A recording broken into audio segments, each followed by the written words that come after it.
Hello बच्चों, कैसे हो आप लोग। बच्चों, आज क्लास 10th का अर्थमेटिक प्रोग्रेशन का कुछ क्वेश्चन समांतर श्रेणी का, ठीक है, ये प्रैक्टिस पेपर है। आप जो कि आपके एग्ज़ाम के लिए बहुत इम्पोर्टेंट है। ये हमारे क्लास की 10th क्लास की एक बच्ची ने दिया है कि सर इस पे वीडियो बनाइए, ठीक है। तो चलिए हम इसका सॉल्यूशन करते हैं और कोशिश करेंगे हम एक ही वीडियो में आपका सारा सॉल्यूशन करवा दें, ठीक है। ये 1 to 20 क्वेश्चन है, तो एक बार चेक तो देखिए। तो सबसे पहले फ्रेंड्स हम जानेंगे कि अर्थमेटिक प्रोग्रेशन को हिंदी में कहते हैं समांतर श्रेणी। क्या कहते हैं? समांतर श्रेणी, ठीक है। अब देखते हैं कि समांतर श्रेणी में आता है क्या है। तो देखिए, तो सबसे पहले होता है एपी के पद, ठीक है, एपी के पद, समांतर श्रेणी का पद। तो ये होता है वो a plus D, a plus 2d, a plus 3d, मतलब जितने टर्म होंगे उसमें से d एक कम होता है। लास्ट में a plus n minus 1 into D होता है, ठीक है। और इसी को हम लोग क्या कहते हैं? an कहते हैं या l कहते हैं, कहीं कहीं tn भी लिखा होता है, ठीक है। तो इसी को हम लोग a या an और अंतिम पद और l कहते हैं, लास्ट टर्म या अंतिम पद कहते हैं इसको, ठीक है। और ये जो होता है हमारा, ये होता है प्रथम पद, इसको फर्स्ट टर्म, प्रथम पद या फर्स्ट टर्म कहते हैं, ठीक है।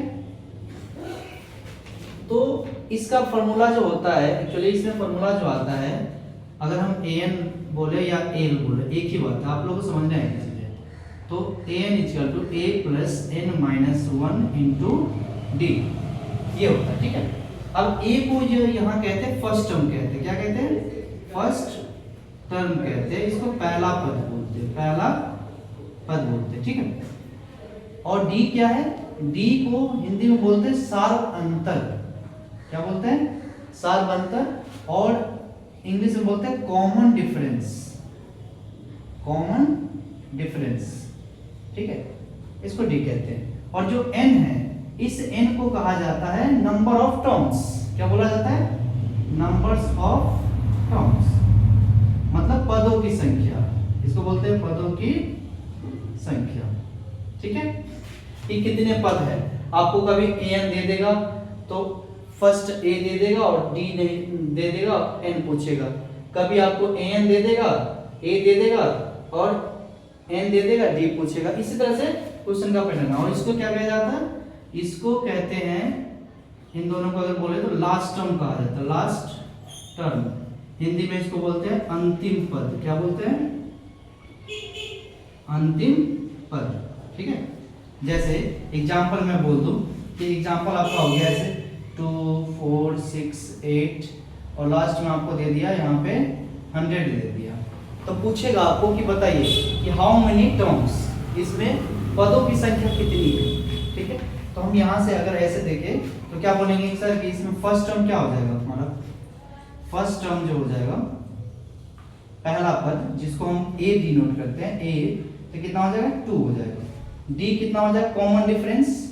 अगर d बोले कॉमन डिफरेंस, d को ही बोला जाता है कॉमन डिफरेंस, मतलब सार्वअंतर, ठीक है। तो ये d कितना हो जाएगा यहाँ पे? तो d हो जाएगा 4 माइनस 2, मतलब दूसरा पद माइनस पहला पद। इसी को चेक करने के लिए तीसरा पद माइनस दूसरा पद भी करते हैं, ठीक है। Third term minus second term, second term minus first term, ये चेक करते हैं, ठीक है। आपको कहीं कहीं आ जाएगा कि बताइए एपी है या नहीं है। तो उसमें हम लोग पहले d को देखते हैं। अगर d हमारा इक्वल है तो वो एपी में होता है, अन्यथा नहीं होता। एपी मींस अर्थमेटिक प्रोग्रेशन, समांतर श्रेणी से कहते हैं, ठीक है। तो आप यहाँ चेक करोगे तो एपी आपका कितना आ जाएगा? जैसे सेकेंड टर्म कौन है यहाँ पे? इसको बोलते हैं फर्स्ट टर्म, ये हो गया सेकेंड टर्म, थर्ड टर्म, इस तरह से ये होते रहते, ठीक है। First term, second term, third term. तो सेकेंड टर्म है यहाँ 4 माइनस 2, और इधर भी करोगे तो कितना आएगा? ये 2 आ जाएगा। और यहाँ से भी करोगे सेकेंड थर्ड टर्म, तो थर्ड टर्म में 6 और माइनस सेकेंड टर्म 4, तो यहाँ से भी 2 आ रहा है। तो ये हमारा मतलब ये एपी है, ठीक है। अब अगर इसमें हमें पूछ दे कि आप बताइए इसमें टर्म्स कितने हैं, हाउ मेनी नंबर्स, ठीक है, इन अ सीक्वेंस, तो क्या बोलोगे, तो वही होता है फॉर्मूला हमारा क्या होता है, an बराबर a plus n minus 1 into D, ठीक है। और an कितना दे दिया, तो 100 दे दिया, 100, a कितना दे दिया, तो 2 दे दिया हमने यहाँ पे निकाल के आपको दिखा दिया है। a हमारा 2 है, d भी हमारा 2 है, n नहीं दिया कोई बात नहीं, निकालेंगे। और d दे दिया कितना, d दे दिया 2। अब आप इसको एक तरफ कर लो, ये कितना आ जाएगा 100, और ये प्लस में इधर आके माइनस, इक्वल आप जानते हो ना कि इक्वल के इस तरफ आता है तो साइन चेंज हो जाती है, तो ये -2 हो गया is equal to n minus 1 into 2, ठीक है। तो ये आपका कितना बचेगा, यह 98 हो गया, 98, और यहाँ से ये n माइनस 1 इंटू 2 हो गया, ठीक है। अब इसको हम थोड़ा सा ऊपर कर लेते हैं यहाँ पे तो यहाँ से बच गया, ये मल्टीप्लाई में 2 है तो ये इधर आके डिवाइड में हो जाएगा, तो हमारा बचे n minus 1 is equal to 98, और ये मल्टीप्लाई में 2 है तो इधर आके डिवाइड में हो जाएगा, n minus 1 is equal to कितना हो जाएगा 49। आप 2 से डिवाइड करोगे 98 में तो ये 49 आएगा, तो n इज इक्वल टू कितना हो जाएगा 49, और ये माइनस है तो इस तरफ आके क्या हो जाएगा, प्लस हो जाएगा, तो n इज इक्वल टू कितना हो जाएगी 50, ठीक है। तो आपके पास कितना आ जाएगा, नंबर्स ऑफ टर्म्स 50 हो जाएगी, ठीक है, पदों की संख्या 50 हो जाएगी, ठीक। तो इस तरह से आपको क्वेश्चन आएगा। तो चलिए ये तो बेसिक था, और हम इसको नेक्स्ट करते हैं, ठीक है। तो हमारे पास जो क्वेश्चन पेपर है, ये क्वेश्चन पेपर मैं आपको डाल दूंगा, ठीक है, आप इससे देख सकते हैं और फिर हम सवाल करते हैं। तो पहला क्वेश्चन है कि समांतर श्रेणी, चलिए इसको नेक्स्ट वीडियो